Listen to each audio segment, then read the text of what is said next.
Ladies and gentlemen, please stand for the presentation of the colors and our national anthem sung by Denver's First Lady, Mary Louise Lee.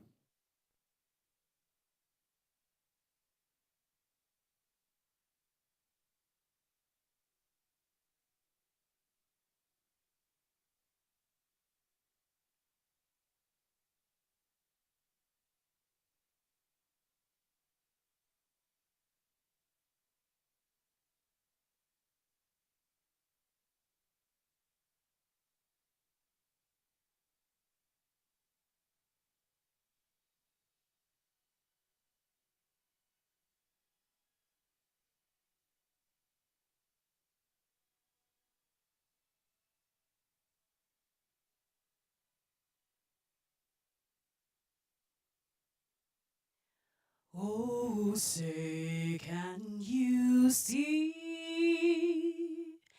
by the dawn's early light what so proudly we hailed at the twilight's last gleaming, whose broad stripes and bright stars through the perilous fight o'er the ramparts we watched were so gallantly streaming, and the rocket's red glare, the bombs bursting in air, gave proof through the night that our flag was still there. Oh, say, does that star-spangled banner yet wave o'er the land of the free and the home of the brave?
Ladies and gentlemen, please welcome your Master of Ceremonies, Brandon Ridman, 9 News political reporter.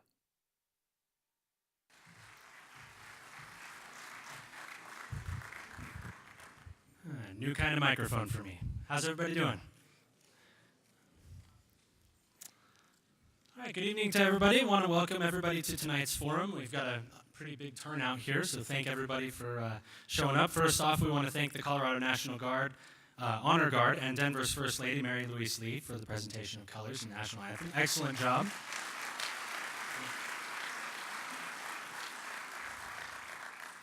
As you probably noticed outside, lots of different viewpoints on plenty of the things we're going to be hearing about tonight. I'm not up here advocating for any of them, but we are all here to be better informed. And with that, as a news guy, I'll walk you through some of the headlines I saw today. First, Iran defiant as UN nuclear talks fail. A quote here from Ayatollah Ali Khamenei: "With God's help and without paying attention to propaganda, Iran's nuclear course should continue firmly and seriously." Something to pay attention to tonight. Another headline: Syria violence intensifies amid journalist deaths. This from White House Press Secretary Jay Carney, quote, "We don't want to take actions that would contribute to the further militarization of Syria because that could take the country down a dangerous path. But we don't rule out additional measures if the international community should wait too long and not take the kind of action that needs to be taken." Things heating up there. Yet another headline: FCC chief calls for industry to boost cybersecurity. This is all from today. Warning about cybersecurity threats. Today, chairman of the FCC calling on internet providers to streamline the flow of data to prevent hijacking of computers, saying he didn't want a repeat of a 2010 incident when 15% of all internet traffic was diverted through Chinese servers. That lasted for 18 minutes. And according to Reuters news service, we still don't know if that was an innocent mistake or the work of hackers. So that, plenty more going on in the world. We're going to hear about a lot of things tonight. This evening we have the opportunity to engage 4 of the nation's foremost national security experts to discuss the evolving threats facing the nation, as I said, from Iran to global terrorism, U.S. troop withdrawal, to the Syrian uprising, to new and ever more complex threats here at home. We are witness to a remarkable time in history, likely to have implications for years to come. Hosting tonight's distinguished forum is U.S. Senator Mark Udall and the Counterterrorism Education Learning Lab, also known as the CEL. And before we begin, I want to recognize the sponsors making tonight's program possible: the Denver Post, the University of Denver, and my employer, 9 News, your NBC station here in town. Also some partners who've contributed to the success of tonight's event: the Denver Art Museum, thanks for hosting; Colorado Concern, Colorado 30 Group, Colorado Emergency Preparedness Partnership, Governor's Office of Homeland Security, the Colorado Information Analysis Center, Red Cross Mile High Chapter, Guardsmark, Fast Lane Productions. Thanks to everyone who helped make tonight possible.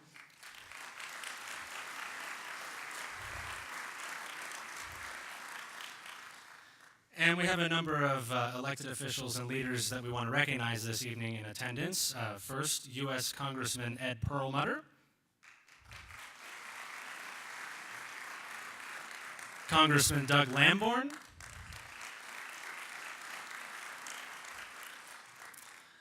Deputy Permanent Delegate, the U.S. Mission to UNESCO, Andrew Koss.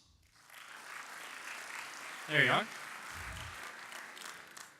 Colorado's Attorney General, John Suthers. State Treasurer, Walker Stapleton. State Senate President, Brandon Schaefer. There he is. And State Senate Minority Leader Bill Cadman is here as well.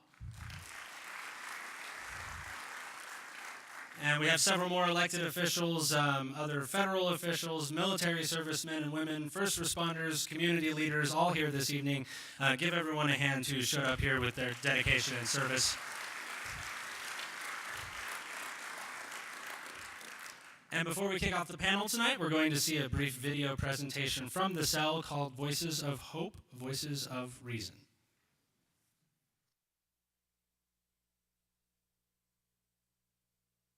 This terrorism isn't our fault. We didn't cause it. It's not the consequence of foreign policy. It is an attack on our way of life.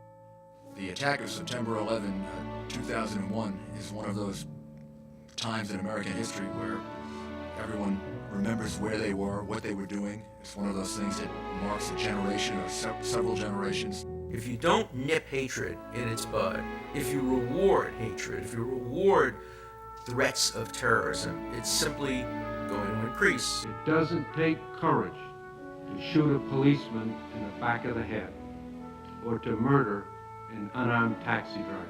What takes courage is to compete in the arena of democracy, where the tools are persuasion, fairness, and common sense. I was in one of the conferences of one of the Muslim organizations, and a speaker was speaking, and little girl, about 4 or 5 years old, playing around. And her mom grabbed her and asked her to come and sit down and told her, listen to the speaker, because I want you to die as a martyr. How can a mother wish that for her daughter? Aquí tenemos que mantener toda esta masa crítica de seguridad, avanzar en el propósito de derrotar el terrorismo, pero tenemos los oídos conectados con un canal, esperando que haya una señal y que nos digan que quieren la paz que nosotros queremos. Yet, as a country, we will never tolerate our security being threatened, nor stand idly by when our people have been killed. We will be relentless in defense of our citizens and our friends and allies. That it's important for us to turn the tide against militancy and extremism so that we can give our citizens security and we can address the real issues of the people. We have to be just as determined and just as united in our effort to do everything that we can to end terrorism. We have been through dark moments before in our history. Our values that have sustained us through every one of these dark moments, that make us really a nation that, in terms of those values, is greatly admired. And so long as we don't toss those in a moment of fear, we will come through this.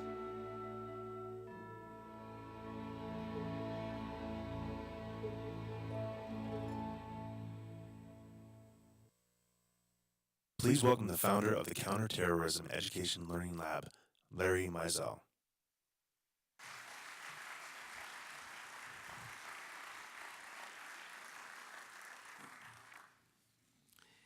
It's great to be here this evening with so many friends and supporters to cover such a very important subject matter. It's really an honor that we're able to have such a group of distinguished guests. As you saw, the cell is under a little redesign.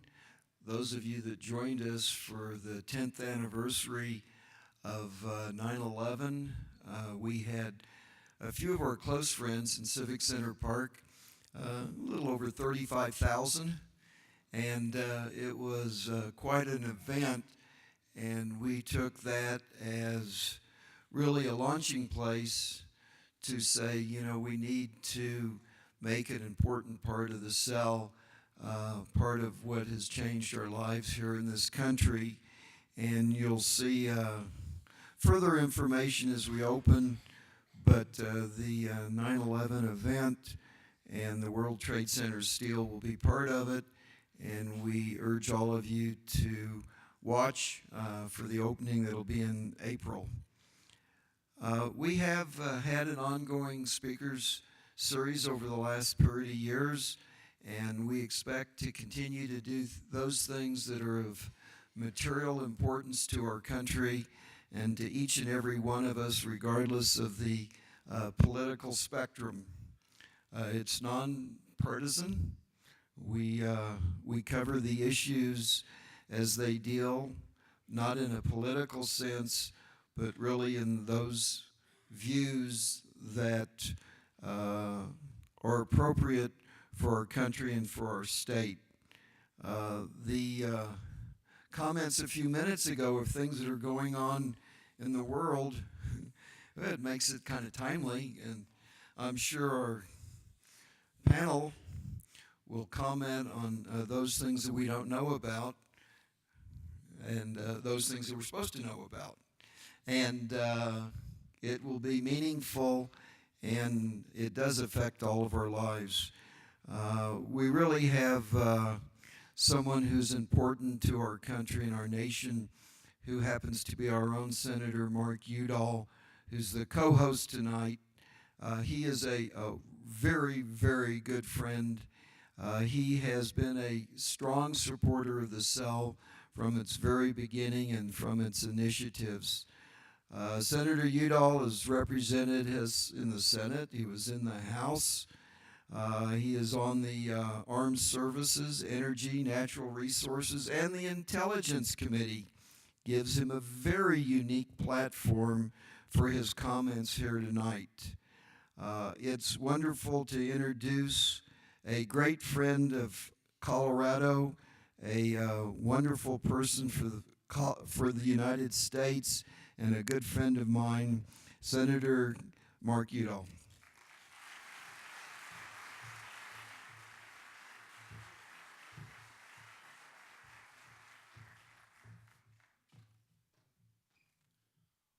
Good evening, ladies and gentlemen, and thank you for taking time out of your busy schedules to join us here. We have some remarkable guests, and I want to offer a sincere thank you to the distinguished panelists who've taken time out of their busy schedule to join us here today, and that's Admiral Winnefeld, Ambassador Hill, and Ken Wainstein. And I'd also like to thank the CEL, my co-sponsor for this event, and especially Larry Meisel and Melanie Perlman for all their work to make tonight a success. And let's acknowledge the leadership that they both provide. Last fall, Americans reflected on the anniversary of the 9/11 attacks. And as a nation, we reaffirmed our vow to never forget.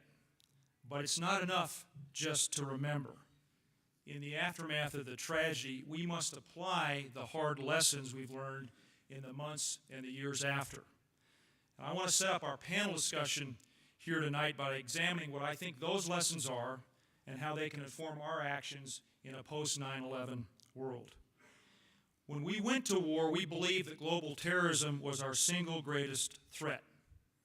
We're now strategically hitting al-Qaeda and like-minded groups where they live, strangling their finances, and eliminating their leaders. And we can take satisfaction that Osama bin Laden is finally dead.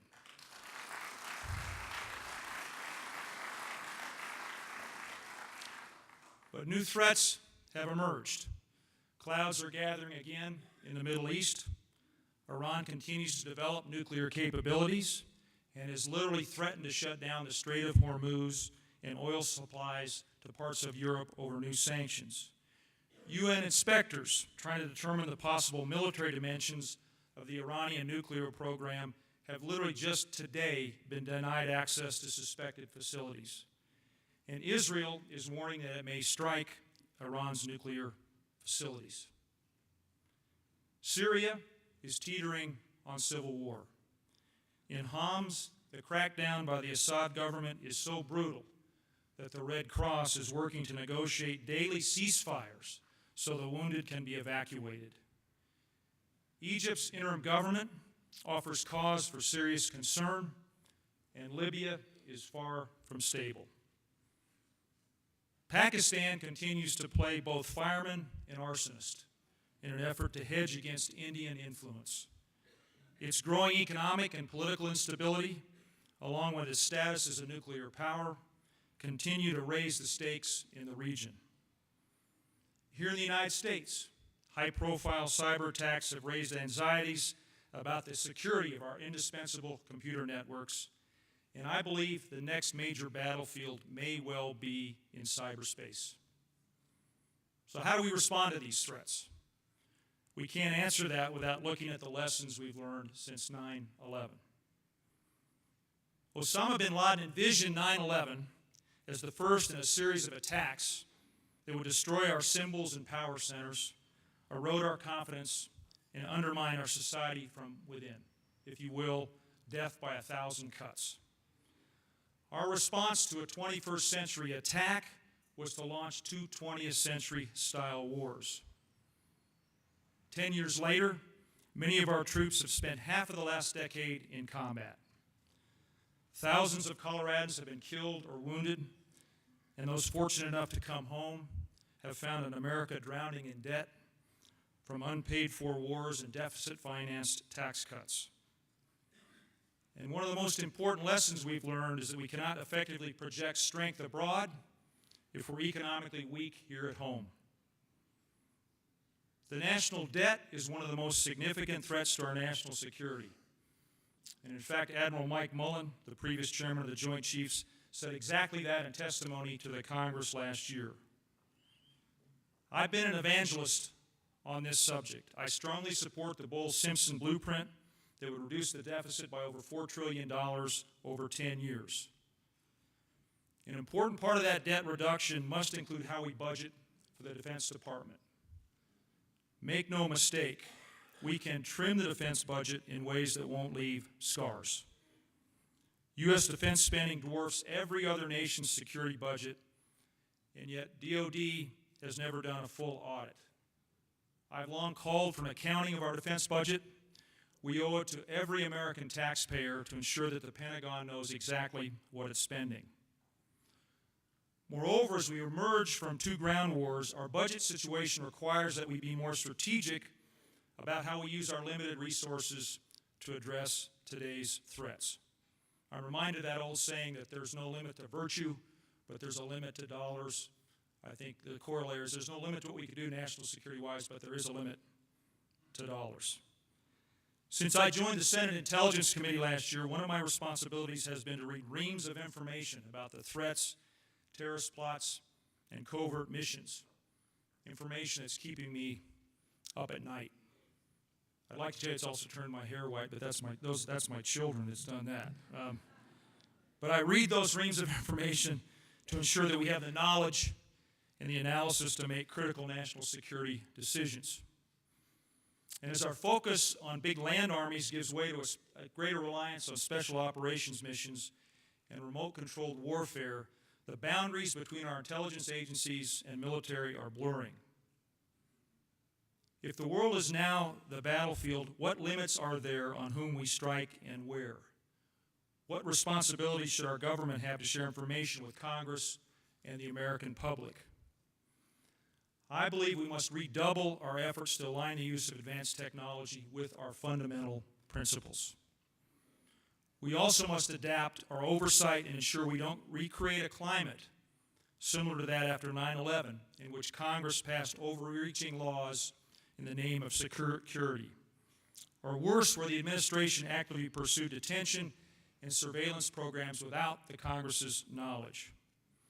Some of those laws are still being interpreted in ways that are kept secret from the American public. As we seek to identify and combat threats in our midst, we must be honest with the American people about how we're doing so. I don't have to tell all of you here that the public's trust in government is at an all-time low, which in part is rooted in overreaches like these. The American people, I believe, are ahead of us. Conservatives and liberals alike have joined me in rejecting the argument that we must sacrifice liberty for security. In fact, public outrage served as a tailwind in my efforts to oppose authorizing the indefinite detention of Americans without charge. No threat can be effectively countered by eroding the right to speak openly or limiting constitutional protections.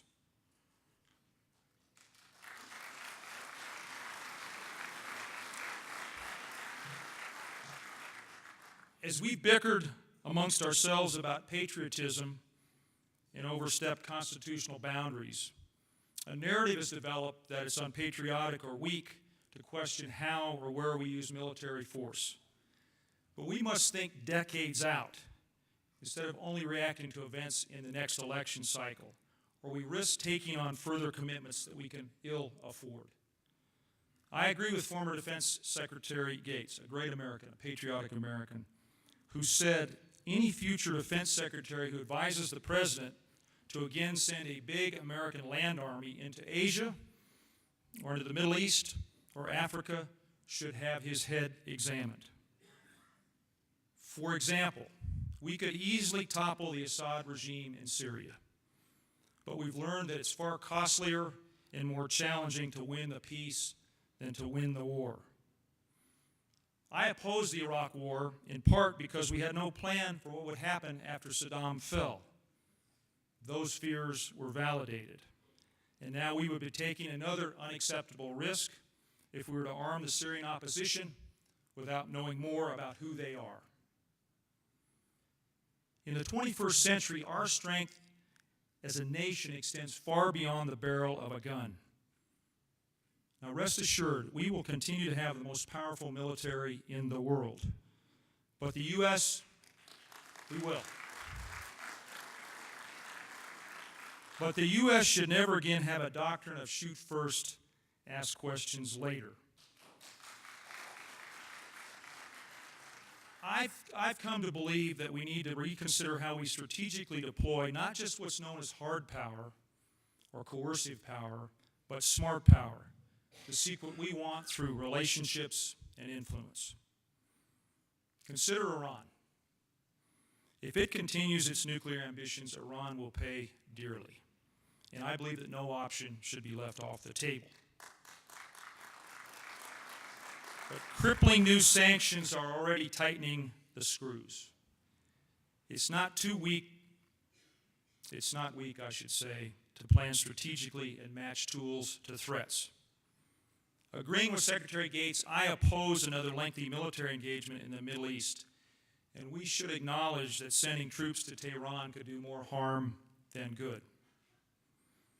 Finally, in the 21st century, it will also be critical to understand and address potential conflicts and vulnerabilities before they surface.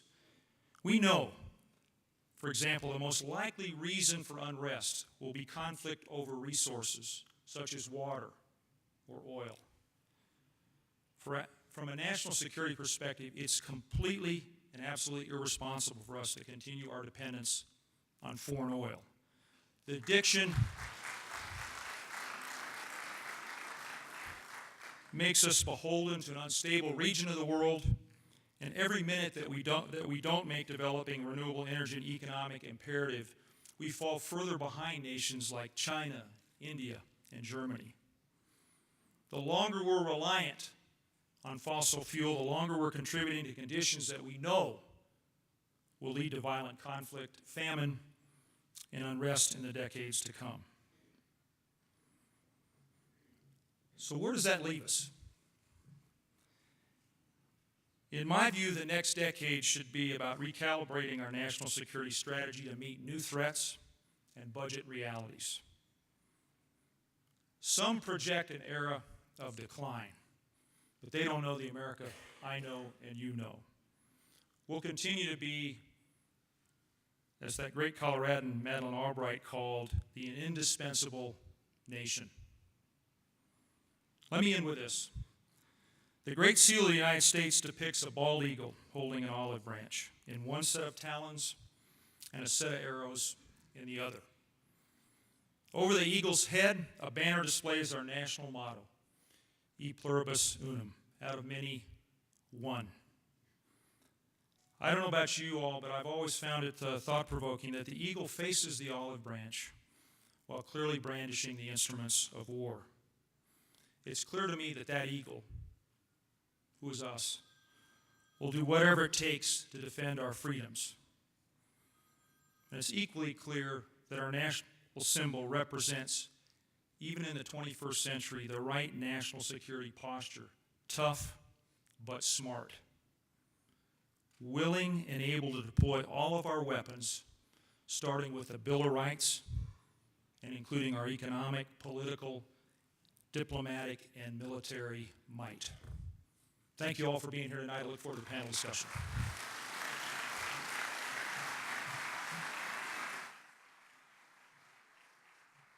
Please welcome back Brendan Rittiman.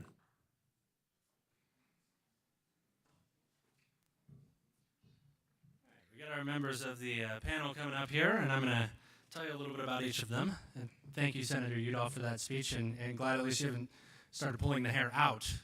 It's just changing color on you, I suppose. All right.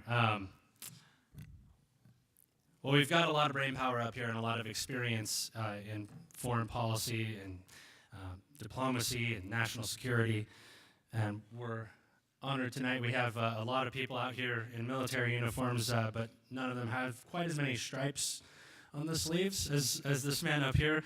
The Vice Chairman of the Joint Chiefs of Staff. He is the second highest ranking military officer in the country, Admiral James A. Winnefeld, Jr.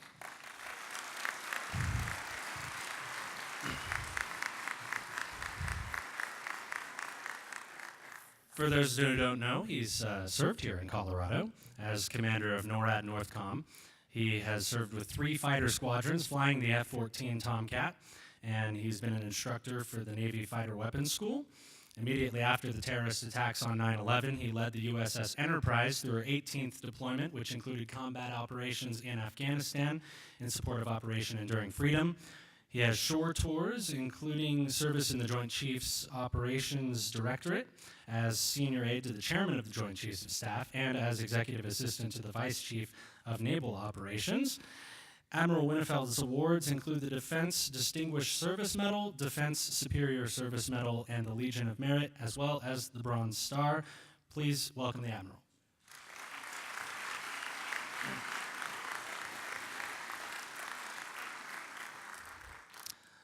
Also here with us today, we have Mr. Kenneth Weinstein. In 2008, Mr. Weinstein was named Homeland Security Advisor to President Bush, with a portfolio covering the coordination of the nation's counterterrorism, homeland security, infrastructure protection, and disaster response and recovery efforts. Previously, Mr. Weinstein was confirmed by the Senate in 2006 after being nominated as the first Assistant Attorney General for National Security at the Justice Department. In that position, he established and led the new National Security Division, which consolidated the department's law enforcement and intelligence activities on counterterrorism and counterintelligence matters. And in 2004, he was confirmed as U.S. Attorney in Washington, D.C., prior to that serving as General Counsel and then as Chief of Staff to FBI Director Robert Mueller. Please welcome Mr. Weinstein.